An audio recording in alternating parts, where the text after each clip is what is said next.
Hello everyone, welcome to the channel. This is CA Ashish Goyal, your one short solution to all the problems of CA, CMA and CS. ठीक है, सो यहाँ पर इस video में हम cover करने वाले हैं chapter number 5 of CA inter which is capital structure और नया वाला स्टडी मटेरियल हम यहाँ पे कवर करने वाले हैं।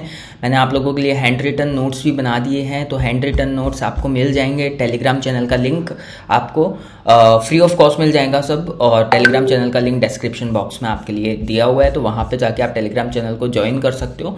Then you can get these free notes. ठीक है, सो हैंड रिटन नोट्स इसलिए मैं प्रीफर करता हूँ क्योंकि ज़्यादा समझ में आता है। अगर लिखा हुआ अगर हम देखते हैं रादर देन प्रेजेंटेशन पीपीटी वगैरह, वो सबसे ज़्यादा अच्छा हैंड रिटन नोट्स है, जल्दी से इजी वे में समझ में आ जाता है। चलिए स्टार्ट करते हैं चैप्टर नंबर 5 कैपिटल स्ट्रक्चर। तो मैं बता देता हूँ इस नोट्स में आपको क्या क्या मिलेगा। इस नोट्स में आपको सारे के सारे कॉन्सेप्ट्स मिलेंगे। थ्योरी भी आपको अलग से चैप्टर से कवर करने की ज़रूरत नहीं पड़ेगी, आपको थ्योरी भी इसी के अंदर मिल जाएगी। प्लस जो भी इलस्ट्रेशंस रहेंगे, जो भी प्रैक्टिकल क्वेश्चंस रहेंगे, उसके सारे के सारे सॉल्यूशंस भी मैंने यहाँ पे किए हुए हैं आप लोगों के लिए। तो एग्जाम में प्रेजेंट कैसे करना है वो प्रॉब्लम भी आपको नहीं आने वाली है, वो भी इस नोट्स के अंदर आपको मिलने वाला है। ठीक है, तो चलिए स्टार्ट करते हैं चैप्टर नंबर 5 कैपिटल स्ट्रक्चर। इससे पहले हमने चैप्टर नंबर 4 कवर किया था which is cost of capital. अगर आपने वो वीडियो नहीं देखी है तो आप वो वीडियो जाके देख सकते हो, पूरा का पूरा चैप्टर वहाँ पे full study material including illustrations, including practical questions, theory, everything we have covered in those videos. ठीक है, 2 पार्ट्स में वो वीडियो डाली हुई है, आप जाके चेक कर सकते हो। चलिए कैपिटल स्ट्रक्चर चालू करते हैं। तो सबसे पहले आपको ये पता होना चाहिए कि कैपिटल स्ट्रक्चर होता क्या है। देखो, कैपिटल स्ट्रक्चर का मतलब आप बोल सकते हो कंपनी का पोर्टफोलियो। कंपनी के पोर्टफोलियो में बहुत सारी चीज़ें हो सकती है बेटा। कंपनी के पोर्टफोलियो में क्या क्या हो सकता है? इक्विटी हो सकता है, कंपनी के पोर्टफोलियो में डेट हो सकता है, कंपनी के पोर्टफोलियो में प्रेफरेंशियल कैपिटल हो सकता है।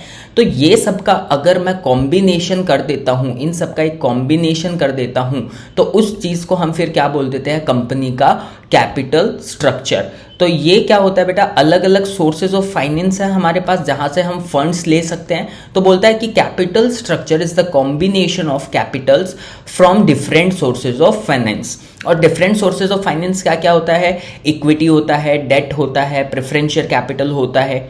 ठीक है, it refers to deciding the forms of financing. तो इस चैप्टर में हमें क्या पढ़ना है बेटा? बोलता है इस चैप्टर में हमें पढ़ना है सोर्स फॉर्म्स ऑफ फाइनेंसिंग क्या क्या होना चाहिए। मतलब हमें इक्विटी से पैसा लेना चाहिए, हमें डेट से पैसा लेना चाहिए, या हमें प्रेफरेंशियल कैपिटल से पैसा लेना चाहिए। ठीक है, तो सबसे पहले तो ये डिसाइड करना कि हमें कौन से सोर्स को यूज करना है। तो which source to be tapped, मतलब कौन से सोर्स से हम पैसा ले, इक्विटी से ले कि डेट से ले। ठीक है, दूसरी चीज हमें पढ़नी है कि कितना पैसा अरेंज करे बेटा। एक्चुअल रिक्वायरमेंट कितनी है कंपनी की। हमने ये डिसाइड कर लिया कि हमें इक्विटी से पैसा लेना है कि डेट से लेना है, पर अब कितना पैसा लेना है, तो अमाउंट टू बी फंडेड, ये भी हमें इस चैप्टर में पढ़ना है। प्लस अगर हम डेट से ले रहे हैं, अगर हम इक्विटी से ले रहे हैं, हमने डिसाइड कर लिया किससे लेना है, हमने ये डिसाइड कर लिया कितनी अमाउंट का लेना है, तो उसमें इक्विटी का प्रपोर्शन क्या होना चाहिए और डेट का प्रपोर्शन क्या होना चाहिए। मतलब रिलेटिव प्रपोर्शन क्या रहेगा, मिक्स क्या रहेगा। ठीक है, इन द टोटल कैपिटल। ये 3 चीजों के लिए हम ये चैप्टर पढ़ रहे हैं कि कहां से पैसा ले, कितना ले, और उसका प्रपोर्शन, उसका मिक्सचर क्या होना चाहिए। ठीक है, तो the quantum and source of capital is decided by keeping in mind the following 3 factors. बोल रहा है जब भी आप इन चीजों के बारे में स्टडी कर रहे हो तो ये 3 चीजें आपके माइंड में जरूर होनी चाहिए। चाहे आप कैपिटल इक्विटी से पैसा ले रहे हो, चाहे आप डेट से पैसा ले रहे हो, इन 3 चीजों को ध्यान में रख के ही आपको काम करना है। कौन कौन सी 3 चीजें हैं? कंट्रोल, रिस्क और कॉस्ट। अब इनको अलग अलग समझेंगे। कंट्रोल बोलता है कि जब भी आप इक्विटी एंड डेट से पैसा लेने का सोचते हो तो आपके माइंड में ये जरूर होना चाहिए कि आपकी कंपनी का जो कंट्रोल है वो आपके एग्जिस्टिंग शेयर होल्डर्स के पास ही होना चाहिए। मतलब आप इतना ज्यादा स्टेक, इतना ज्यादा इक्विटी नहीं बेच दो अपनी कंपनी का कि आपका कंट्रोल ही किसी और के पास चला जाए। ठीक है, तो ये बोलता है कि capital structure should be in such a way that existing shareholders continue have the majority stake. ठीक है, वही उसके क्या रहे बेटा? ओनर रहे।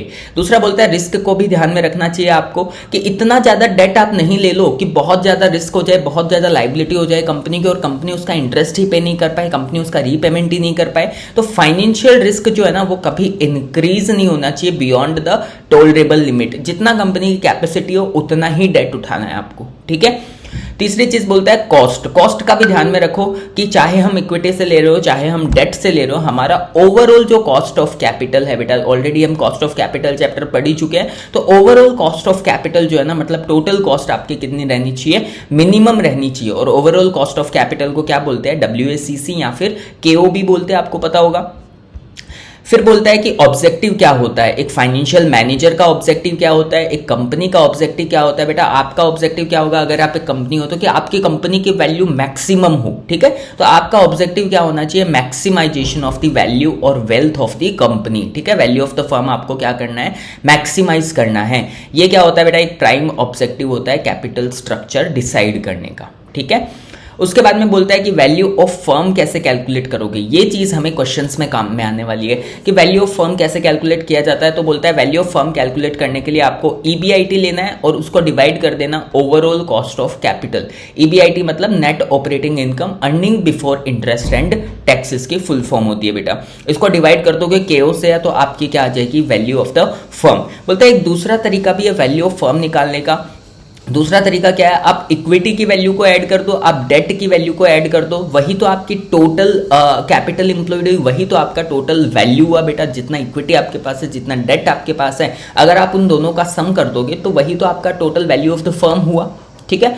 अब आपको यहाँ पे दिक्कत आ रही होगी कि सिर्फ इक्विटी और डेट को ही लेना है, मेरे को प्रेफरेंस शेयर को नहीं लेना है, मेरे को रिटेन्ड अर्निंग को नहीं लेना है। तो बेटा इस चैप्टर में, फॉर स्पेसिफिकली दिस चैप्टर, ये बोलता है in this chapter we study capital structure theories. हम बहुत सारी अलग अलग कैपिटल स्ट्रक्चर थ्योरीज पढ़ने वाले हैं, जहां पर हम अज्यूम करते हैं कि फर्म के पास सिर्फ और सिर्फ दो सोर्सेज ऑफ फाइनेंस होते हैं। एक होता है बेटा इक्विटी और एक होता है डेट। एक होता है इक्विटी और एक होता है डेट, ठीक है। इसका मतलब दो ही सोर्स ऑफ फाइनेंस हो तो WACC कैसे कैलकुलेट होगा बेटा, कॉस्ट ऑफ इक्विटी और इक्विटी का जितना भी वेट रहेगा वो आ जाएगा, प्लस कॉस्ट ऑफ डेट और वेट आ जाएगा, डेट का जितना भी वेट रहेगा आपके पोर्टफोलियो के अंदर, ठीक है। तो WACC इन्हीं दो चीजों को ध्यान में रख के निकालना है। तो बेटा अगर आपके पास दो सोर्स ही है, दो सोर्सेज ऑफ फाइनेंस ही है, तो आपका टोटल वैल्यू भी क्या होगा, इक्विटी प्लस डेट, ठीक है। इन दोनों को ऐड कर दो। बोलता है वैल्यू ऑफ इक्विटी को शॉर्ट में हम S बोलेंगे और वैल्यू ऑफ डेट को शॉर्ट में हम D बोलेंगे। वैल्यू ऑफ इक्विटी कैसे कैलकुलेट होता है बेटा, इक्विटी शेयर होल्डर्स किस में से पैसा ले जाते हैं, EBIT में से पैसा लेके जाते हैं या फिर EBT में से लेके जाते हैं या फिर EAT में से लेके जाते हैं। ऑब्वियसली वो तो टैक्स वगैरह पे करने के बाद में जो पैसा बचता है उसमें से लेके जाते हैं ना। तो बोलता है अर्निंग्स आफ्टर टैक्स या अर्निंग्स आफ्टर टैक्स को नेट इनकम भी बोलते हैं। डिवाइड कर दोगे कॉस्ट ऑफ इक्विटी से तो आपको इक्विटी की वैल्यू मिल जाएगी, और इंटरेस्ट को डिवाइड कर दोगे KD से तो आपको वैल्यू ऑफ डेट मिल जाएगा, ठीक है। इतनी चीज आई होप सबको समझ में आ गई होगी, इजी सा पार्ट था। वैल्यू ऑफ द फर्म कैसे कैलकुलेट होता है, EBIT डिवाइडेड बाई KO या फिर value of equity plus value of debt या फिर S प्लस D। और वैल्यू ऑफ इक्विटी कैसे निकलता है, EBT डिवाइड EAT या फिर net income divided by KE, और वैल्यू ऑफ डेट कैसे निकलता है, इंटरेस्ट डिवाइडेड बाई KD, ठीक है। अब बोलता है इस चैप्टर को पढ़ने के लिए, इस चैप्टर को समझने के लिए, इस चैप्टर की कैपिटल स्ट्रक्चर थ्योरीज को पढ़ने के लिए, बेटा इस चैप्टर में अलग अलग कैपिटल स्ट्रक्चर थ्योरीज दी हुई है, देखो यहाँ पे, ठीक है। तो बोलता है इन थ्योरीज को पढ़ने से पहले आपको इस चैप्टर की अजम्पशंस को समझना बहुत ज्यादा जरूरी है कि ये चैप्टर ये सब चीजें अज्यूम करता है, उसके बेसिस पे ये थ्योरीज बनाई गई है। तो क्या क्या अजम्पशंस है वो देख लेते हैं इस चैप्टर की। बोलता है हमारे पास सिर्फ दो सोर्सेज ऑफ फंड है, एक डेट है और एक क्या है, इक्विटी। इसके अलावा हमारे पास ना प्रेफरेंस शेयर्स हैं, हमारे पास ना रिटेन्ड अर्निंग्स है, ठीक है। ये ध्यान रखना, या तो डेट से पैसा लेके आएंगे या फिर इक्विटी से पैसा लेके आएंगे। Total assets of the firm are constant. बोलता है आपकी टोटल एसेट्स कभी भी चेंज नहीं होने वाली। चेंज क्या होगा, द डिग्री ऑफ लिवरेज। बोलता है सिर्फ degree of leverage he change होगा। बेटा लिवरेज का मतलब क्या होता है, बेटा डेट होता है। लिवरेज का मतलब क्या होता है, डेट। मतलब डेट ही चेंज होगा, लिवरेज ही चेंज होगा, या डेट या इक्विटी ही चेंज होगा। आपका वैल्यू नहीं चेंज होने वाला, टोटल वैल्यू चेंज नहीं होने वाला। मतलब ये बोलना चाहता है कि अगर आपके पास सपोज 3 लाख का डेट है, आपके पास 7 लाख का क्या है बेटा, इक्विटी है, तो आपका टोटल कितना हुआ, 10 लाख का। 10 लाख कभी भी चेंज नहीं होने वाला। चेंज क्या होगा, 3 लाख या 7 लाख, ठीक है। अगर मैं इस 7 लाख को अगर मैं 3 लाख को 4 लाख कर दूंगा तो ये 7 लाख कितना हो जाएगा, 6 लाख हो जाएगा। पर ओवरऑल टोटल कितना रहने वाला है बेटा, सेम ही रहने वाला है, 10 लाख ही रहने वाला है। तो ये क्या बोलता है, एक बार फिर से देखना है यहाँ पे, the total assets of the firm are constant, the degree of leverage can be changed by. अब आप ये चीज कैसे कर सकते हो, अगर आप डेट को 3 लाख से 4 लाख कर रहे हो, इसका मतलब आप क्या बढ़ा रहे हो, डेट बढ़ा रहे हो, इसका मतलब आपको क्या करना पड़ेगा, इक्विटी को कम करना पड़ेगा। तो इक्विटी को कम करोगे तो आपको क्या करना पड़ेगा, सेलिंग डेट, इक्विटी को कम करोगे तो आपको क्या करना पड़ेगा, डिबेंचर इश्यू करने पड़ेंगे। डिबेंचर इश्यू करने को क्या बोलोगे, selling debt to purchase shares.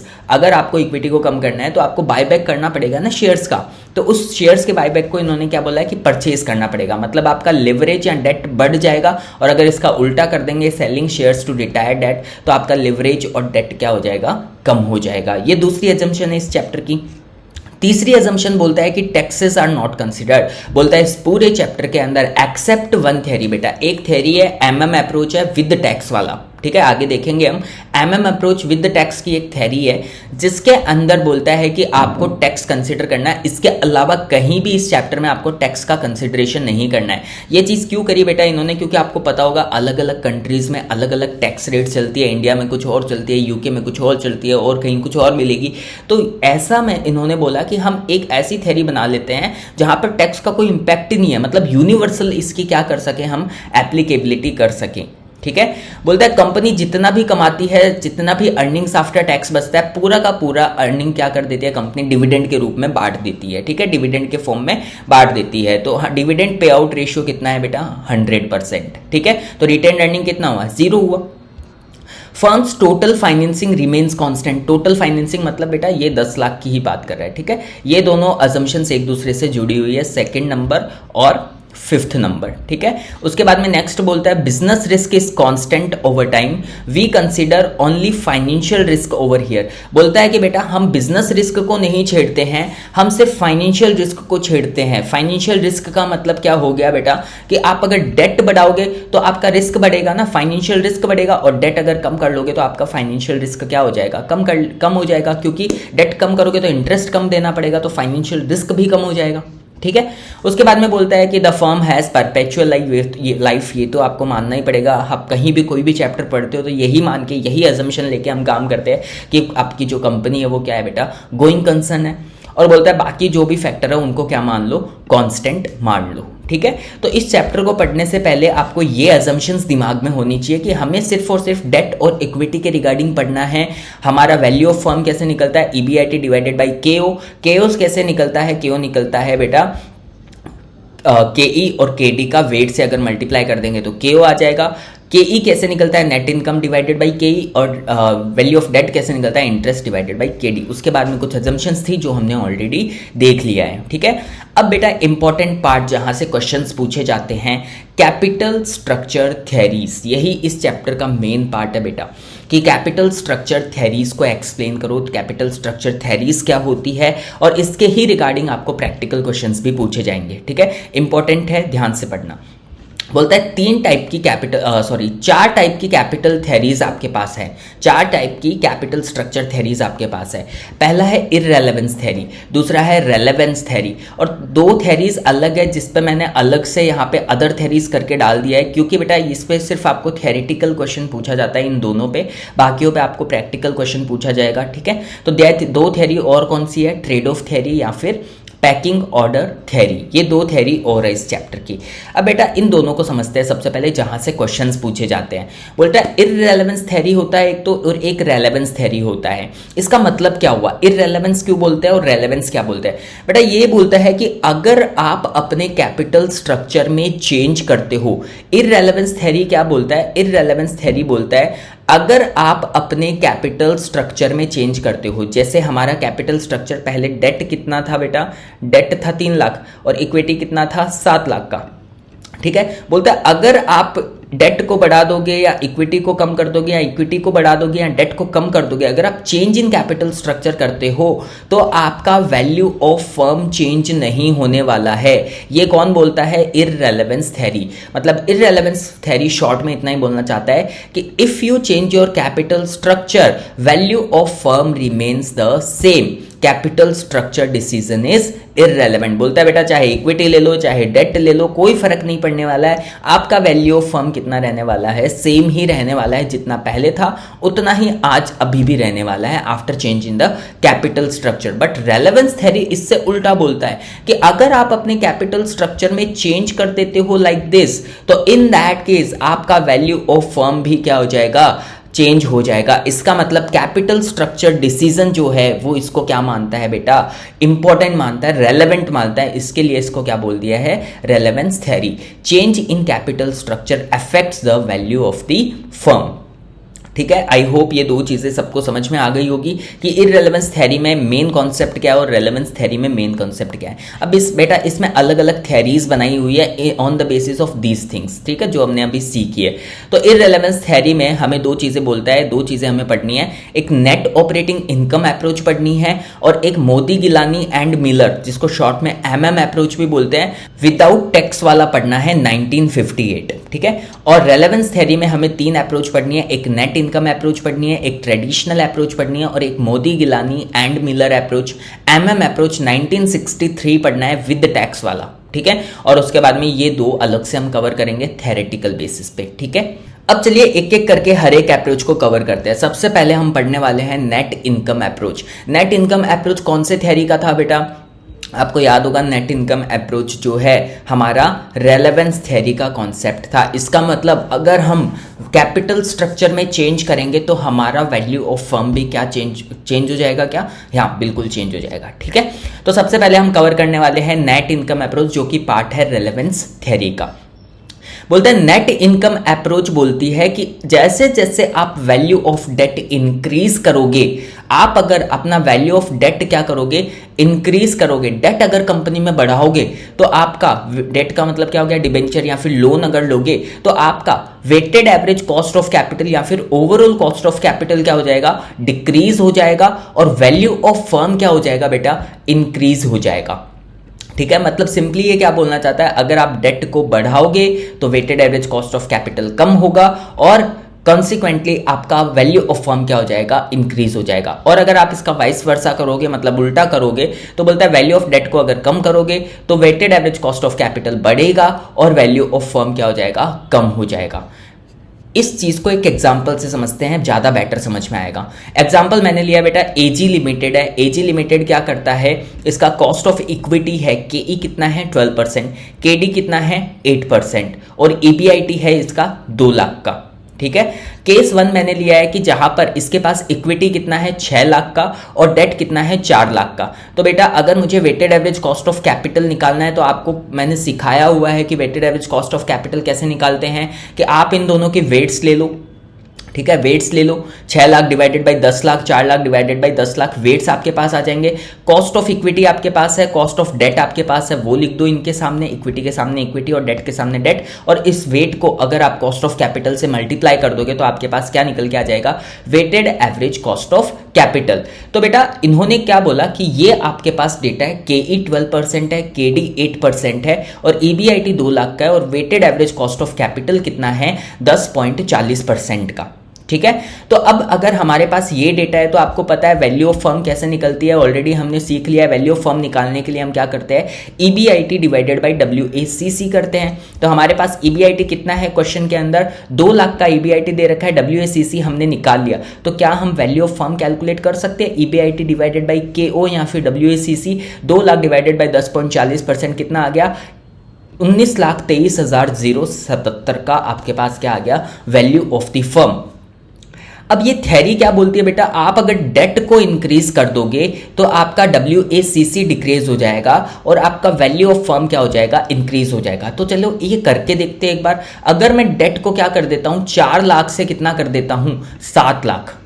तो अगर मैं डेट बढ़ा रहा हूं तो मेरा इक्विटी कम करना पड़ेगा बेटा, क्योंकि आपको पता है इस चैप्टर में क्या बोला था हमें अजम्पशन में कि टोटल फाइनेंसिंग हमेशा क्या रहने वाली है, सेम रहने वाली है। टोटल हमेशा सेम रहने वाला है। तो टोटल हमारा 10 लाख था, अभी भी कितना रहेगा 10 लाख। बट हम खेल किसके साथ रहे हैं, सिर्फ और सिर्फ कैपिटल स्ट्रक्चर के साथ, इक्विटी और डेट के साथ। तो बोल रहा है अगर हम डेट को 4 लाख से 7 लाख कर देते, मतलब 3 लाख बढ़ा देते हैं, तो हमारा 3 लाख से इक्विटी हमें कम करना पड़ेगा। तो हमारा इक्विटी कितना हो जाएगा, 3 लाख हो जाएगा। डेट अगर 7 लाख हो जाएगा तो हमारा इक्विटी कितना हो जाएगा, 3 लाख। वैसे ही हमने वेट कैलकुलेट कर लिया फिर इन दोनों के बेसिस पे, और हमारा केई और केडी ऑलरेडी दिया हुआ है। हमने WACC कैलकुलेट किया तो हमें देखने को मिला कि जैसे ही हमने डेट को बढ़ा दिया, हमारा जो WACC पहले 10.40% का आ रहा था, अब वही WACC चेंज होके कम हो गया और कितना हो गया, 9.20% का। तो बेटा ये चीज समझ में आ रही है, डेट अगर बढ़ा देंगे तो WACC क्या हो जाता है, कम हो जाता है। ये एग्जांपल से आप इजीली समझ पा रहे होंगे, ठीक है। और अगर बेटा अगर मेरा ओवरऑल कॉस्ट ऑफ कैपिटल या WACC अगर मेरा चेंज हो जाता है, weighted average cost of capital मेरा कम हो जाता है, तो बेटा आपको पता होगा EBIT डिवाइडेड बाई KO करोगे तो नीचे अगर पहले से कम वैल्यू होगी तो आपकी वैल्यू भी क्या आने वाली है, वैल्यू ऑफ द फर्म क्या आने वाली है, ज्यादा आने वाली है, 21,73,913। इसका मतलब आप अगर इन दोनों वैल्यूज को कंपेयर करोगे तो बेटा एक चीज तो समझ में आ रही होगी कि मेरा जो वैल्यू पहले 19 लाख के आसपास था, अब कितना हो गया, 21 लाख का हो गया। तो ये एक्सप्लेनेशन समझ में आया। अगर आप डेट को इंक्रीज करते हो तो WACC कम हो जाएगा, कॉन्सिक्वेंटली आपका वैल्यू ऑफ द फर्म क्या हो जाएगा, बढ़ जाएगा। अब बेटा ऐसा क्यों हो रहा है वो समझो, क्योंकि आपको पता होगा कि डेट का जो है ना, डेट का रेट कम होता है और इक्विटी का रेट ज्यादा होता है, ठीक है। डेट आपको कम रेट पे मिल जाएगा बट इक्विटी आपको ज्यादा रेट पे मिलेगी। क्यों ऐसा, क्योंकि बेटा ऐसा होता है ना कि डेट वाले तो risk free rate of return कमाते हैं, चाहे कंपनी को प्रॉफिट हो चाहे कंपनी को लॉस हो, डेट वालों को कोई मतलब नहीं होता, वो तो अपना इंटरेस्ट लेके जाएंगे, तो वो तो रिस्क फ्री कर रहे हैं सब कुछ। बट इक्विटी वाले रिस्क ले रहे हैं क्या, बोला प्रॉफिट होगा तो ही हमें डिविडेंड मिलेगा, इक्विटी वाले ज्यादा रिस्क ले रहे हैं ना, तो इसका मतलब इक्विटी वाले डेट की भी तो रिस्क ले रहे हैं कि भाई 8% तो कंपनी को देना ही पड़ेगा, तो वो भी तो रिस्क इक्विटी शेयर होल्डर्स की है। तो बोलता है कि हम तो ज्यादा रिटर्न ही एक्सपेक्ट करेंगे ना, हम 8% से क्यों सेटिस्फाई हो जाए, ठीक है। तो इक्विटी का कॉस्ट आपका हमेशा डेट से क्या होगा बेटा, ज्यादा होगा, ठीक है। तो अगर आप डेट का वेट बढ़ा दोगे जिसका कॉस्ट ऑलरेडी कम है, अगर आप डेट का वेट बढ़ा दोगे जिसका कॉस्ट ऑलरेडी कम है और उसको मल्टीप्लाई करोगे तो ये कम ही आने वाला है, इसीलिए तो आपका क्या होने वाला है बेटा, weighted average cost of capital कम होने वाला है। आई होप लॉजिक समझ में आ गया है। Net income approach relevance theory की अप्रोच है। रेलेवेंस थ्योरी ये बोलती है कि अगर आप कैपिटल स्ट्रक्चर में चेंज करोगे तो आपका वैल्यू ऑफ फर्म भी चेंज हो जाएगा, जिसको नेट इनकम अप्रोच ने एक्सप्लेन कर दिया यहाँ पे कि अगर आप डेट को इंक्रीज करोगे तो आपका weighted average cost of capital कम हो जाएगा और वैल्यू ऑफ फर्म इंक्रीज हो जाएगी, तो वैल्यू ऑफ फर्म भी चेंज यहाँ पे आपकी हो जाएगी। और फिर बेटा नेट इनकम अप्रोच की कुछ और अजम्पशंस है, ऊपर जो हमने अजम्पशंस पढ़ी उसके अलावा ये कुछ और अजम्पशन भी लेता है ये थ्योरी। क्या क्या अजम्पशन लेता है बेटा, बोलता है कि केडी और केई हमेशा आपका क्या रहने वाला है, सेम रहने वाला है, चाहे आप कैपिटल स्ट्रक्चर कुछ भी कर लो, मतलब ये रेट कभी भी चेंज नहीं होने वाले। ये 12% 8% यहाँ भी थे, ये 12% 8% यहाँ भी रहने वाले हैं, ठीक है। दूसरा बोलता है केई will always be greater than what KD. ये तो मैंने आपको ऑलरेडी एक्सप्लेन कर दिया कि इक्विटी शेयर होल्डर्स ज्यादा रिस्क लेते हैं इसका, इसलिए उनका रिटर्न हमेशा ज्यादा रहेगा, तो केई will always be greater than KD. तो बेटा अगर मैं कंक्लूजन दूं एनआई अप्रोच का, तो एनआई अप्रोच सिंपल सा इतना बोलता है कि फर्म को मैक्सिमम डेट यूज करना चाहिए जिससे उसका ओवरऑल कॉस्ट ऑफ कैपिटल क्या हो जाए, मिनिमाइज हो जाए, और अगर मिनिमम हो जाएगा ओवरऑल कॉस्ट ऑफ कैपिटल तो आपका वैल्यू ऑफ फर्म ऑटोमेटिकली क्या हो जाएगा, इंक्रीज हो जाएगा। ये है क्रक्स, ये है इसका आपका कंक्लूजन किसका, नेट इनकम अप्रोच का, ठीक है। आई होप इतनी चीज सबको समझ में आ गई होगी, ठीक है। चलो इस पे एक क्वेश्चन देखते हैं बेटा, इलस्ट्रेशन नंबर 1 देखते हैं। इलस्ट्रेशन नंबर 1 क्या बोलता है, इलस्ट्रेशन नंबर 1। सबसे पहले तो मैं ये बता दूं, नोट्स आपको टेलीग्राम चैनल पे मिल जाएंगे, डिस्क्रिप्शन बॉक्स में लिंक दिया हुआ है, वहां से ज्वाइन कर लो, ये पूरा का पूरा PDF आपको मिल जाएगा वहां से, ठीक है। अब चलिए देख लेते हैं हमारा इलस्ट्रेशन नंबर 1 क्या बोलता है। इलस्ट्रेशन नंबर 1 आपको मिल जाएगा यहाँ पर, अच्छे से समझना बेटा। बोलता है रूपा लिमिटेड का EBIT कितना है, 5 लाख का है, 5 लाख का earnings before interest and tax दिया हुआ है हमें। The company has 10% 20 lakhs debentures. Debt कितना है बेटा, 20 लैक्स का डेट है जिसकी रेट कितनी है, 10% की। The equity capitalization rate, equity capitalization rate मतलब केई कितना दिया हुआ है, 16% का दिया हुआ है। दो चीजें हमें निकाल के देनी है, market value of the equity निकाल के दे दो और वैल्यू ऑफ द फर्म निकाल के दे दो और ओवरऑल कॉस्ट ऑफ कैपिटल निकाल के दे दो। मतलब 3 चीजें हमें इसको निकाल के देनी है। एक तो इक्विटी का वैल्यू निकाल के दे दो, एक फर्म का वैल्यू निकाल के दे दो और ओवरऑल कॉस्ट ऑफ कैपिटल निकाल के दे दो बेटा। तो देखो हमारे पास जो इंफॉर्मेशन अवेलेबल है उसको हम कैसे यूज कर सकते हैं। EBIT हमारे पास है, आपको पता है कि वैल्यू ऑफ इक्विटी KE का फॉर्मूला क्या होता है बेटा। KE का फॉर्मूला क्या होता है, KE का फॉर्मूला होता है net income divided by, KE का फॉर्मूला मैंने आपको दिखाया था। KE का फॉर्मूला होता है बेटा, यहाँ पे देख लो, मैंने आपको बताया भी था जब हम वैल्यू ऑफ फर्म पढ़ रहे थे। KE क्या होता है, net income divided by KE। इससे आपका क्या आ जाता है, वैल्यू ऑफ इक्विटी। तो अगर बेटा मैं यहाँ पर KE तो मुझे ऑलरेडी क्वेश्चन के अंदर दिया हुआ है, KE तो ऑलरेडी 16% का दिया हुआ है। नेट इनकम निकाल लूँ तो क्या मेरे पास वैल्यू ऑफ इक्विटी आ जाएगा। यस, मेरे पास क्या आ जाएगा, वैल्यू ऑफ इक्विटी। तो अगर मुझे नेट इनकम मतलब EBIT कैलकुलेट करना हो तो हमें पता है कि इस चैप्टर में हम टैक्स को तो कंसिडर करते नहीं है, तो हमारा अर्निंग्स बिफोर टैक्स ही क्या होगा बेटा, अर्निंग्स आफ्टर टैक्स, और वही क्या होगा हमारा नेट इनकम। तो अगर मैं इसमें से इंटरेस्ट माइनस कर दूं क्या मेरे पास नेट इनकम आ जाएगा बेटा। EBIT कितना है, 5 लाख का। इंटरेस्ट कितना है, 20 लाख पे 10% कितना होता है, 2 लाख का। तो 3 लाख का क्या मेरे पास EAT या फिर नेट इनकम आ जाएगा क्या। देख लो यहाँ पे EBIT में से मैंने इंटरेस्ट माइनस किया, इंटरेस्ट कैलकुलेट कैसे किया, 20 लाख का 10%, 3 लाख का मेरे पास नेट इनकम आ गया। अब कोई टैक्स तो है नहीं, तो EBT will be equal to EAT and that will be our net income. बेटा वैल्यू ऑफ इक्विटी का फॉर्मूला डाल दो, net income divided by KE। अगर आप इसको सॉल्व कर लोगे तो आपका value of equity net income कितनी निकाली हमने, 3 लाख की। KE हमें ऑलरेडी 16% दिया हुआ है। अगर आप इसको सॉल्व कर लोगे तो आपके पास क्या आ जाएगा, वैल्यू ऑफ इक्विटी, जो कि पहली चीज हमारी रिक्वायरमेंट थी यहाँ पे क्वेश्चन की। मार्केट वैल्यू ऑफ इक्विटी हमें निकाल के देनी थी, जो हमने कितनी निकाल के दी थी, 18,75,000। अब बेटा दूसरी चीज बोलता है कि वैल्यू ऑफ फर्म भी निकाल के दो। तो वैल्यू ऑफ फर्म के 2 फॉर्मूला है हमें पता है, EBIT डिवाइडेड बाई KO, और दूसरा फॉर्मूला है S प्लस D, मतलब value of equity plus value of debt. ये 2 फॉर्मूला है। तो हमारे पास वैल्यू ऑफ इक्विटी हमने निकाल ली, वैल्यू ऑफ डेट हमारे पास है, तो क्या हम वैल्यू ऑफ फर्म इजीली निकाल सकते हैं। यस। तो 18,75,000 में अगर आप वैल्यू ऑफ डेट अगर ऐड कर दोगे तो 38,75,000, 38,75,000 आपकी क्या आ जाएगी बेटा, वैल्यू ऑफ दी फर्म आ जाएगी। पहला क्वेश्चन आई थिंक सबको समझ में आ गया होगा, पहले में पहला। दूसरा बोलता है कि ओवरऑल कॉस्ट ऑफ कैपिटल भी निकाल के दो, KO भी निकाल के दो। आपको पता होगा बेटा हमारा वैल्यू ऑफ फर्म का फॉर्मूला क्या था, EBIT डिवाइडेड बाई KO। ये फॉर्मूला याद है सबको। तो हमारे पास वैल्यू ऑफ फर्म तो हमने निकाल ही ली, EBIT हमारे पास है, तो अगर हम ये दोनों फॉर्मूला में रख दे तो क्या KO मिल जाएगा हमें। यस, तो KO निकाल लो बेटा। इसी तरीके से क्या कर लेंगे, value of firm is equals to EBIT by KO। Value of firm हमने ऑलरेडी निकाल लिया 38,75,000, और EBIT क्वेश्चन में आपको 5 लाख दिया हुआ ही है, 5 लाख यहाँ पे पुट किया। तो अगर इसको सॉल्व कर लेंगे तो KO विल बी व्हाट, 12.90% आपका क्या आ जाएगा, KO आ जाएगा।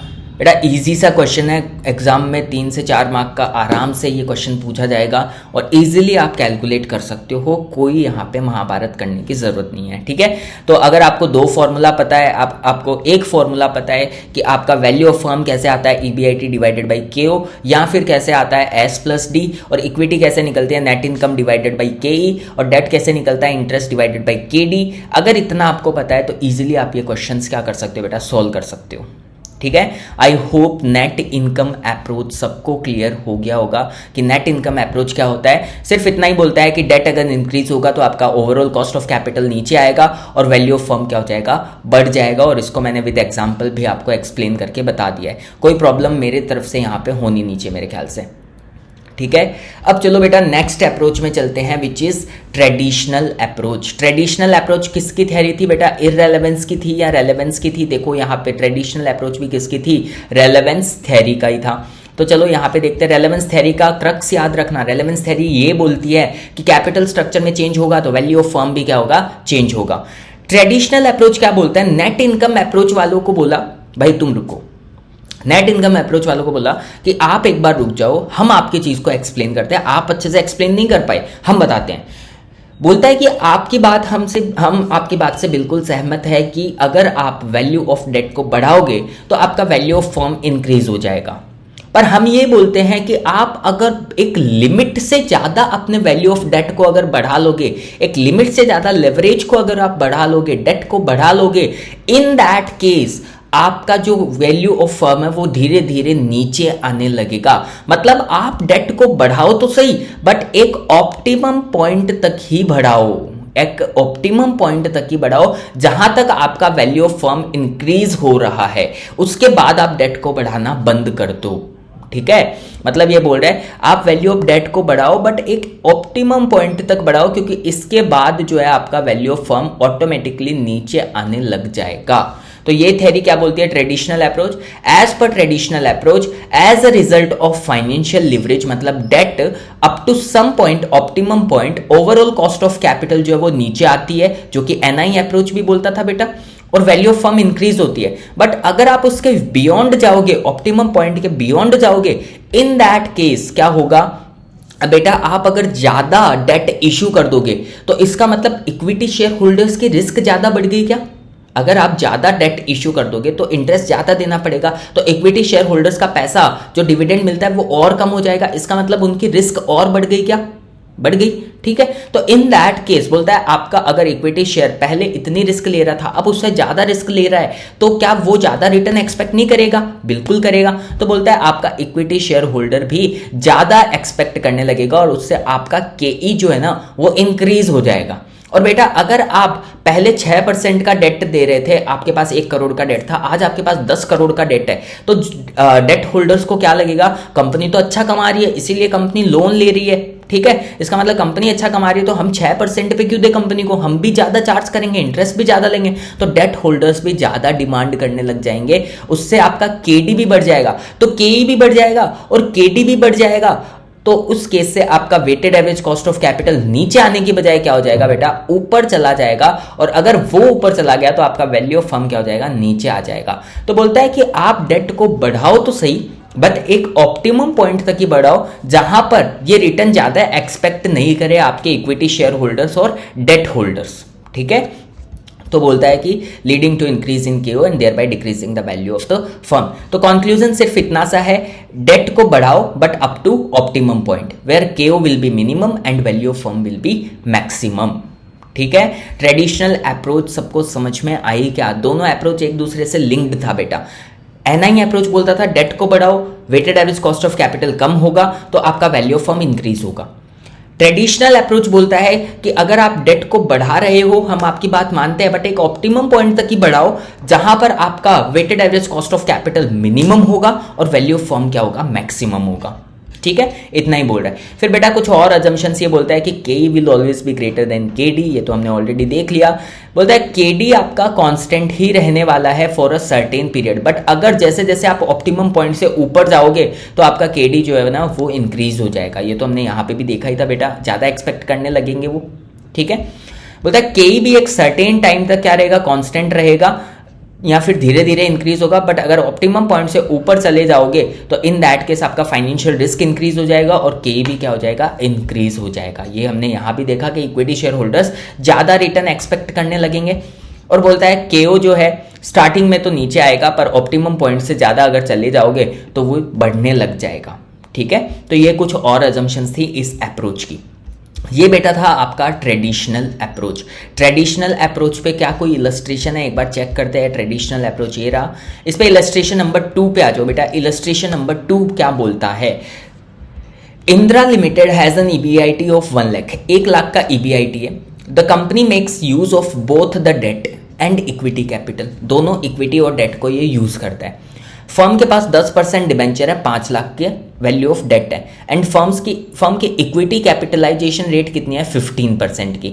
You are required to compute, 2 चीजें निकाल के देनी है, वैल्यू ऑफ फर्म निकाल के दो और ओवरऑल कॉस्ट ऑफ कैपिटल निकाल के दो। बेटा पहला इलस्ट्रेशन जैसा किया क्या वैसा ही लग रहा है, सेम वही डेटा हमें दिया हुआ है। चलो इसको कर लेते हैं। तो वैल्यू ऑफ फर्म का फॉर्मूला क्या होता है, ईबीआईटी डिवाइडेड बाई केओ, या फिर दूसरा फॉर्मूला क्या होता है, value of equity divided by value of equity plus value of debt. तो क्या वैल्यू ऑफ डेट है हमारे पास 5 लाख, क्या वैल्यू ऑफ इक्विटी है हमारे पास बेटा इक्विटी की कैपिटलाइजेशन KE है हमारे पास, तो क्या वैल्यू ऑफ इक्विटी निकाल सकते हैं? हाँ निकाल सकते हैं। Net income divided by KE कर देंगे तो वैल्यू ऑफ इक्विटी आ जाएगी। तो EBIT नेट इनकम निकालने के लिए EBIT में से इंटरेस्ट माइनस करना पड़ेगा। इंटरेस्ट कितना है बेटा? 5 लाख का 10% 50,000। 1 लाख में से 50,000 माइनस कर दोगे तो आपके पास नेट इनकम आ जाएगा 50,000, और इसको डिवाइड बाई 15% कर दोगे तो आपका वैल्यू ऑफ इक्विटी आ जाएगा। वैल्यू ऑफ इक्विटी 3,33,333 आया। इसमें अगर आप डेट ऐड कर दोगे 5 लाख का तो आपका वैल्यू ऑफ फर्म कितना हो जाएगा? 8,33,333 का आपका वैल्यू ऑफ फर्म हो जाएगा। दूसरा पूछा है बेटा ओवरऑल कॉस्ट ऑफ कैपिटल, तो आपको पता है value of firm is equals to EBIT divided by KO। तो हमें KO निकालना है, वैल्यू ऑफ फर्म हमारे पास है, EBIT हमारे पास है, तो कैसे निकल जाएगा बेटा? सिंपल सा इस तरीके से निकल जाएगा। मैं आपको यहाँ पर एक्सप्लेन करके बता देता हूँ कैसे निकाल लोगे। यहाँ पर देख लो कैसे निकालोगे इसको।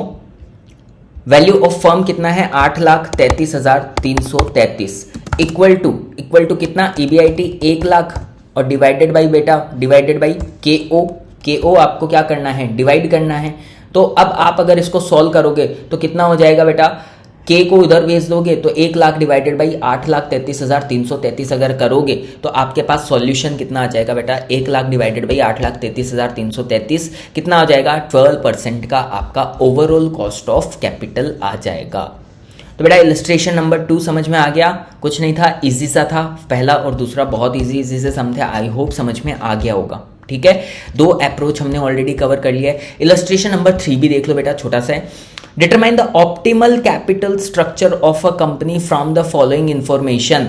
ऑप्टिमल कैपिटल स्ट्रक्चर मतलब बेटा वही ट्रेडिशनल अप्रोच जो बोला करता था कि एक ऑप्टिमम पॉइंट तक ही बढ़ाओ, उसके बाद आपका वैल्यू ऑफ फर्म जो है वो नीचे आने लगेगा। तो बोलता है वो ऑप्टिमम पॉइंट हमें निकाल के दो, वो ऑप्टिमम पॉइंट हमें निकाल के दो। और बेटा ऑप्टिमम पॉइंट क्या होता है? जहां पर आपका value weighted average cost of capital क्या होती है? Weighted average cost of capital क्या होती है बेटा?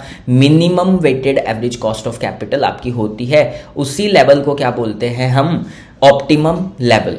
ठीक है, तो यहां पर हमें क्या दिया हुआ है? अलग अलग ऑप्शंस दिए हुए हैं, 7 ऑप्शन दिए हुए हैं। कॉस्ट ऑफ डेट दिया हुआ है, कॉस्ट ऑफ इक्विटी दिया हुआ है, और percentage of debt on total value. बोल रहा है डेट प्लस इक्विटी में डेट का परसेंटेज कितना है। ठीक है, इतना इतना डेट है हमारे पास।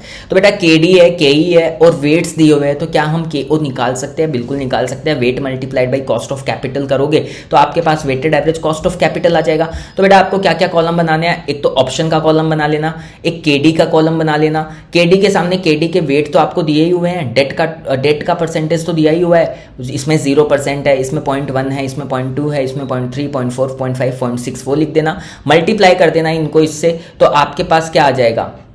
अगर आप KD को उसके वेट से मल्टीप्लाई कर दोगे तो आपके पास weighted average cost of debt आ जाएगा।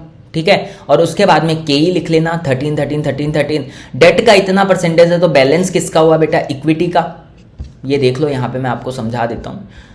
अगर डेट का 0% है तो आपका इक्विटी का कितना हुआ? 100%। अगर डेट का 0.1 है तो इक्विटी कितना हुआ? 0.9। अगर 0.2 है तो 0.8, 0.7, 0.6, 0.5, 0.4।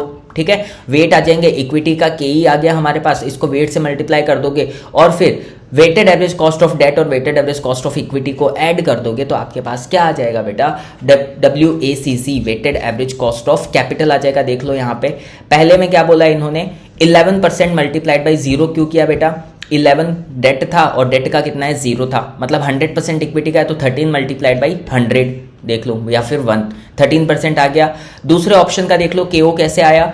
11 मल्टीप्लाइड बाई 0.01 किया होगा और 13 मल्टीप्लाइड बाई 0.09 किया होगा, तो आपके पास क्या आ जाएगा? इक्विटी का आ जाएगा। अब ऑप्टिमम पॉइंट क्या होगा बेटा? जहां पर आपका weighted average cost of capital सबसे कम होगा, और सबसे कम कौन सा दिख रहा है यहाँ पे? 13, 12, 13, 14, 14, 14, 16, 18। तो बेटा सेकंड ऑप्शन में सबसे कम weighted average cost of capital आ रहा है, इसका मतलब सेकंड ऑप्शन ही हमें क्या करना है बेटा? चूज करना है। यही हमारे लिए क्या है? बेस्ट ऑप्शन है। ये था आपका ट्रेडिशनल अप्रोच का एक क्वेश्चन।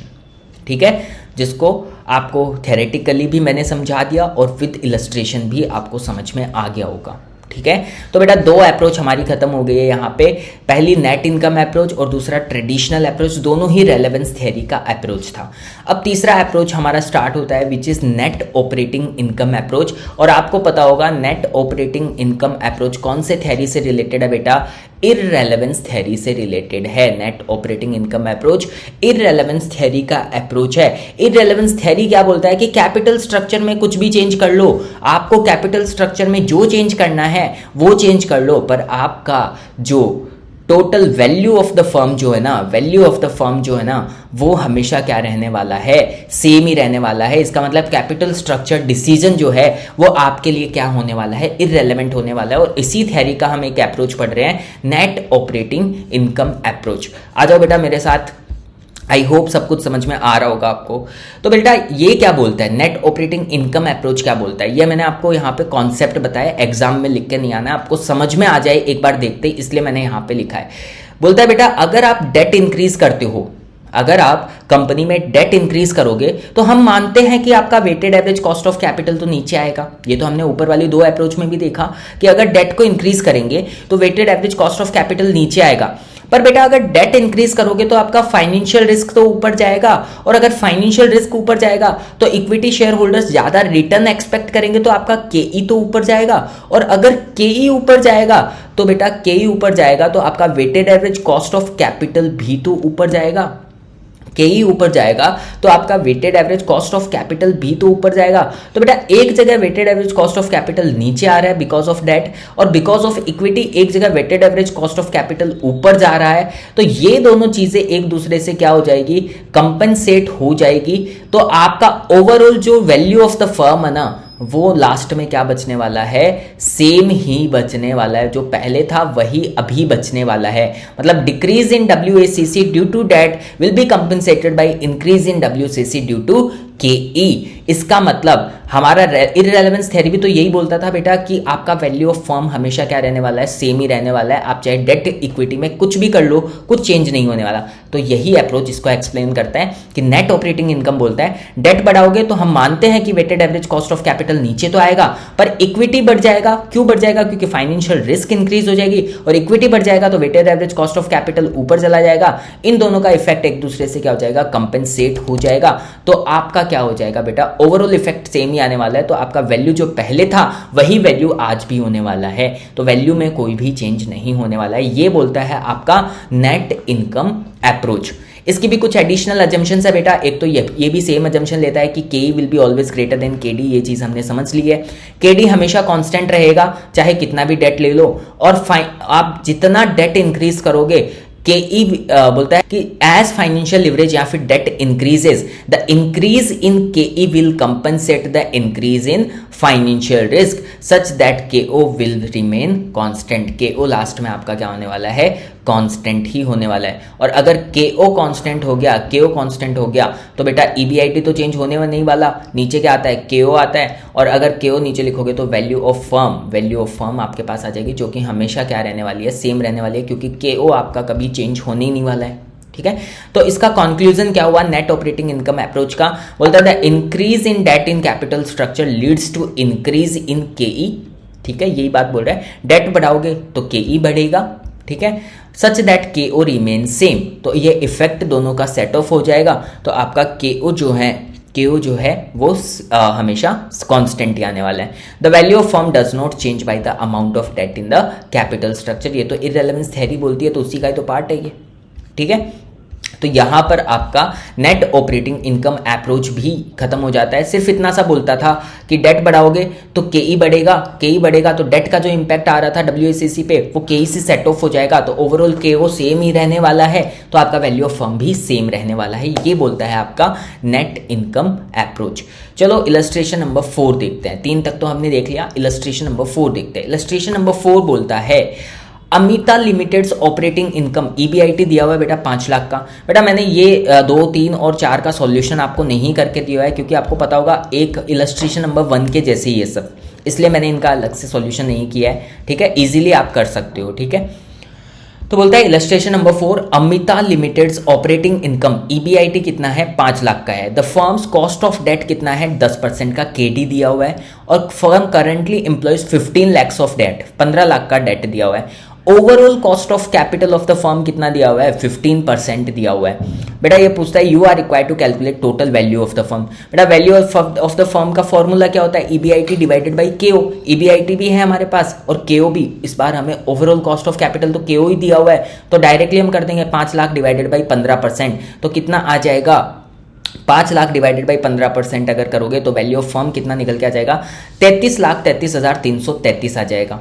ठीक है, फिर हमें दूसरी चीज ये पूछता है कि कॉस्ट ऑफ इक्विटी भी निकाल के दो, और कॉस्ट ऑफ इक्विटी का फॉर्मूला आपको पता है बेटा क्या होता है, आपको पता है कि फॉर्मूला होता है, अगर मुझे केई निकालना हो तो वैल्यू ऑफ इक्विटी चाहिए मुझे। वैल्यू ऑफ इक्विटी का फॉर्मूला क्या होता है, वैल्यू ऑफ इक्विटी का फॉर्मूला होता है बेटा, यहाँ पे मैंने आपको दिखाया था कि वैल्यू ऑफ इक्विटी का फॉर्मूला होता है नेट इनकम डिवाइडेड बाई केई। क्या नेट इनकम है हमारे पास? हाँ बेटा है। 5 लाख में से अगर इंटरेस्ट माइनस कर देंगे 15 लाख का, इंटरेस्ट कितना हो जाएगा 15 लाख का 10%, 1.5 लाख, 1,50,000, 5 लाख माइनस 1,50,000, 3,50,000 का नेट इनकम, 3,50,000। और वैल्यू ऑफ इक्विटी है क्या हमारे पास? बेटा वैल्यू ऑफ इक्विटी तो निकाल लेंगे ना, हमारे पास वैल्यू ऑफ फर्म और वैल्यू ऑफ डेट है, तो वैल्यू ऑफ फर्म में से अगर वैल्यू ऑफ डेट माइनस कर देंगे तो क्या वैल्यू ऑफ इक्विटी बच जाएगा हमारे पास? हाँ बच जाएगा।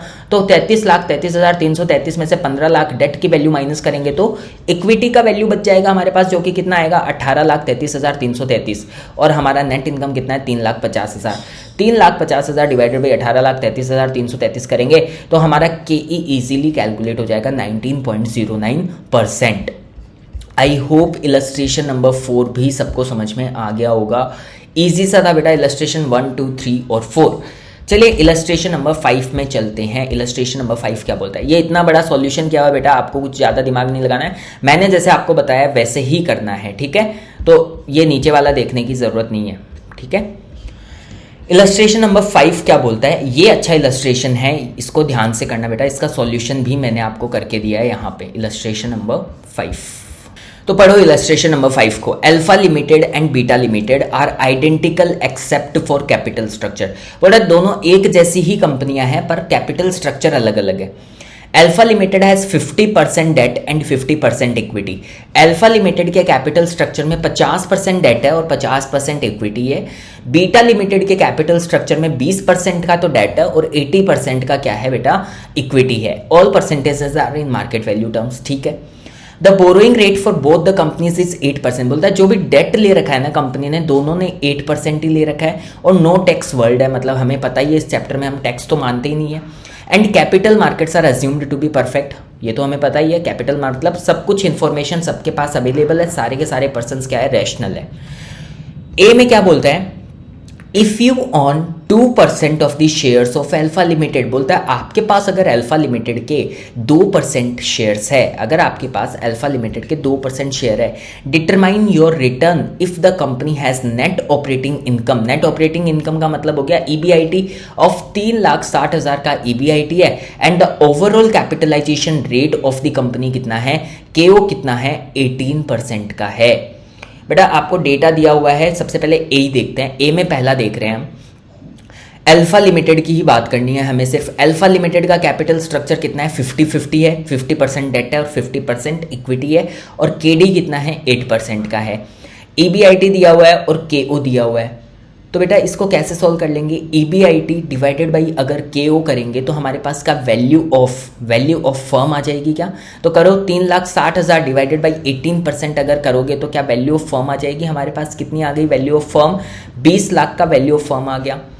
अब बेटा वैल्यू ऑफ फर्म तो हमने निकाल लिया। अब वैल्यू ऑफ फर्म अगर हमने निकाल लिया तो हमें पता है कि हमारे कैपिटल स्ट्रक्चर में 50% डेट है और 50% क्या है, इक्विटी है। तो टोटल वैल्यू का 50% क्या हो जाएगा, डेट इक्विटी हो जाएगा और 50% 8% की रेट पे क्या हो जाएगा बेटा, डेट हो जाएगा। और अगर मेरे पास डेट का वैल्यू आ गया तो क्या मैं इंटरेस्ट कैलकुलेट कर सकता हूँ, 10 लाख का 8% 80,000 रुपये का इंटरेस्ट हो जाएगा। और ईबीआईटी में से अगर मैं इंटरेस्ट माइनस कर दूंगा तो मेरे पास क्या आ जाएगा बेटा, ईएटी नेट इनकम आ जाएगी क्या, नेट इनकम आ जाएगी क्या। और अगर नेट इनकम मेरे पास आ गई, अगर एक बार नेट इनकम आ गई और मेरे पास वैल्यू ऑफ इक्विटी तो ऑलरेडी है, तो क्या मैं केई निकाल सकता हूँ, yes. K is equals to net income कितनी आ गई हमारी 2,80,000 डिवाइडेड बाई आप क्या कर दोगे वैल्यू ऑफ इक्विटी कितना है बेटा 10 लाख का, तो आपके पास के ई का परसेंटेज आ जाएगा 28%। के ई का परसेंटेज कितना आ जाएगा 28%। ये के ई हमें पूछा था किसमें बेटा सेकंड में। Calculate the implied required rate of return on equity of alpha limited. ठीक है, फर्स्ट में एक और चीज हमसे पूछी थी कि if you on 2% of the shares of alpha limited, तो बेटा हमें पता है कि इस चैप्टर में कंपनी जितना कमाती है उतना पूरा का पूरा क्या कर देती है डिविडेंड पे कर देती है। तो कंपनी ने इक्विटी शेयर होल्डर्स के लिए कितना कमाया 2,80,000, टोटल डिविडेंड इतना है, तो इसी का 2% मुझे मिलने वाला है। अगर मेरे पास 2% शेयर है तो 2,80,000 का 2% अगर कर दोगे तो 2% वाला शेयर होल्डर को कितना डिविडेंड मिलेगा 5,600। तो बेटा अल्फा लिमिटेड की कहानी सबको समझ में आ गई क्या। सबसे पहले हमने डेटा के बेसिस पे वैल्यू ऑफ फर्म निकाला, फिर हमने इक्विटी और डेट की वैल्यू को अलग किया, इंटरेस्ट कैलकुलेट किया, उससे हमने नेट इनकम निकाला। ठीक है, नेट इनकम को 2% कर दिया तो हमारा पहले क्वेश्चन का आंसर हो गया। और अगर हमने के ई निकाल के देना है तो हमें पता है जब हमारे पास नेट इनकम है और वैल्यू ऑफ इक्विटी है तो हम के ई तो इजीली निकाल ही सकते हैं। ठीक है, ये तो हो गया पहला क्वेश्चन। अब चलिए बी की बात करते हैं। बी क्या बोलता है, beta limited has the same net operating income. बोलता है बीटा लिमिटेड का भी 3,60,000 का ही नेट ऑपरेटिंग इनकम है एज अल्फा लिमिटेड।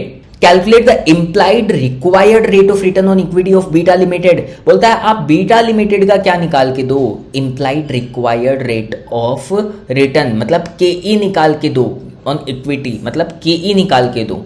ठीक है, तो देख लेते हैं बेटा के ई निकालना है। हमारे पास नेट इनकम है 3,60,000, सॉरी ईबीआईटी कितना है 3,60,000। अब बेटा ईबीआईटी और इसने बोला है कि बीटा लिमिटेड जो है वो अल्फा लिमिटेड के जैसे ही है, सेम है, तो बीटा लिमिटेड का भी केओ कितना होगा, केओ कितना होगा बेटा 18% का। तो value of firm beta limited की भी क्या होगी 20 लाख की होगी।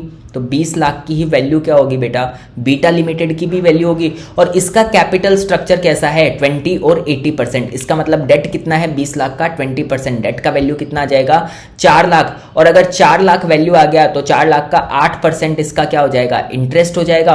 और ईबीआईटी में से इंटरेस्ट माइनस कर दोगे तो नेट इनकम आ जाएगा। बेटा मेरे पास नेट इनकम आ गया, मेरे पास वैल्यू ऑफ इक्विटी है, तो क्या के ई में निकाल लूंगा 3,28,000 डिवाइडेड बाई 16 लाख, तो के ई कितना आ गया 20.5%। दूसरा क्या बोलता है, analyse why does it differ from that of alpha limited. बोलता है ये क्यों डिफर करता है, ये क्यों डिफरेंस आ रहा है। अल्फा लिमिटेड का कितना आया था बेटा के ई अल्फा लिमिटेड का 28% का आया था और बीटा लिमिटेड का कितना आया 20%। बीटा लिमिटेड का कम आया, क्या क्यों कम आया, क्योंकि बेटा यहाँ पर डेट भी क्या है कम है। अल्फा लिमिटेड में डेट कितना था 10 लाख का था, बीटा लिमिटेड में डेट कितना है 4 लाख का है। अगर डेट कम हुआ तो आपका फाइनेंशियल रिस्क भी कम होगा और फाइनेंशियल रिस्क कम होगा तो इक्विटी शेयर होल्डर्स भी ज्यादा एक्सपेक्ट नहीं करेंगे, तो केई भी आपका अल्टीमेटली क्या हो जाएगा बेटा नीचे आ जाएगा। बस यही रीजनिंग आपको नीचे लिख के आनी है, पढ़ लेना इसको। बी में जो सेकंड लिखा हुआ है इसको पढ़ लेना। आपका इलस्ट्रेशन नंबर 5 जो है वो कंप्लीट हो गया बेटा। आई होप 3 अप्रोच आपको इजीली अंडरस्टैंड हो गई होगी। कौन कौन सी 3 अप्रोच बेटा, इस पूरे चैप्टर में हमने अभी तक क्या पढ़ा है, हमने कैपिटल स्ट्रक्चर का मीनिंग समझा, हमने वैल्यू ऑफ फर्म कैसे निकालते हैं वो समझा, फिर हमने ये देखा अजम्पशंस देखी अलग अलग, फिर हमने 4 थेरीज की बात करी, irrelevance theory, relevance theory, trade off theory और पैकिंग ऑर्डर थेरी। ये दोनों हम बाद में कवर करेंगे। रेलेवेंस थेरी में 2 अप्रोच देखी, नेट इनकम अप्रोच और ट्रेडिशनल अप्रोच, और फिर हम इररेलेवेंस थेरी में नेट ऑपरेटिंग इनकम अप्रोच देख रहे हैं और 5 इलस्ट्रेशन हमने यहाँ पे कवर किया है। शॉर्ट में अगर मैं समझाऊं तो नेट इनकम अप्रोच बोलती है कि डेट बढ़ाओगे तो आपका वैल्यू ऑफ डेट बढ़ाओगे तो WACC नीचे आएगा और वैल्यू ऑफ फर्म क्या हो जाएगा इंक्रीज हो जाएगा। ठीक है, ये बोलती थी हमारी नेट इनकम अप्रोच यहाँ पे। ठीक है, उसके बाद में हमने दूसरी अप्रोच पढ़ी ट्रेडिशनल अप्रोच। क्या बोलता है कि एक ऑप्टिमम पॉइंट तक तो ऐसा होगा बट उसके बाद नहीं होगा। ठीक है, ये बोलता है ट्रेडिशनल अप्रोच। और उसके बाद में नेट ऑपरेटिंग इनकम बोलता है कि वैल्यू ऑफ फर्म तो चेंज होगा ही नहीं, चाहे डेट बढ़ा लो चाहे इक्विटी बढ़ा लो, कुछ ही नहीं होने वाला है, क्योंकि केई केडी दोनों एक दूसरे से कंपनसेट हो जाएंगे। तो ओवरऑल वैल्यू के वो चेंज होगा नहीं, तो वैल्यू ऑफ फर्म भी चेंज होगा नहीं। ये 3 अप्रोच हमने पढ़ी और 5 हमने इलस्ट्रेशन करे। आई होप सारी चीजें सबको क्लियर हो गई होगी बेटा। ये था इस वीडियो वीडियो का पार्ट 1। पार्ट 2 में हम आगे की चीज़ें कवर करेंगे, जिसमें हम मोदी गिलानी मिलर अप्रोच की दोनों चीज़ें यहाँ पे कवर करेंगे, 1958 और 1963 विदाउट टैक्स और विद टैक्स। और उसके बाद में एक आर्बिट्राज प्रोसेस जो कि इंपॉर्टेंट है बेटा, जिसपे क्वेश्चन पूछता ही है एग्जाम के अंदर, ठीक है। अभी तक नहीं पूछा है बट मोस्टली नहीं पूछा है तो पूछ ही लेगा, ठीक है, बहुत इंपॉर्टेंट है। तो पूरा का पूरा आर्बिट्राज प्रोसेस मैंने आपके लिए यहाँ पे समझाया हुआ है विद इलस्ट्रेशंस विद एग्जांपल। जितना मैं यहाँ पे कवर कर सकता हूँ पूरा मैक्सिमम मैंने यहाँ पे कवर किया है। तो पार्ट 2 में मिलते हैं बेटा। अगर ये पार्ट अच्छा लगा तो कमेंट सेक्शन में मुझे कमेंट करके ज़रूर बताना, और अगर आपको नोट्स चाहिए तो आपको पता है टेलीग्राम चैनल पे ज्वाइन हो जाना, डिस्क्रिप्शन बॉक्स में लिंक है। Will see you in the next part बेटा। Thank you so much for watching the video.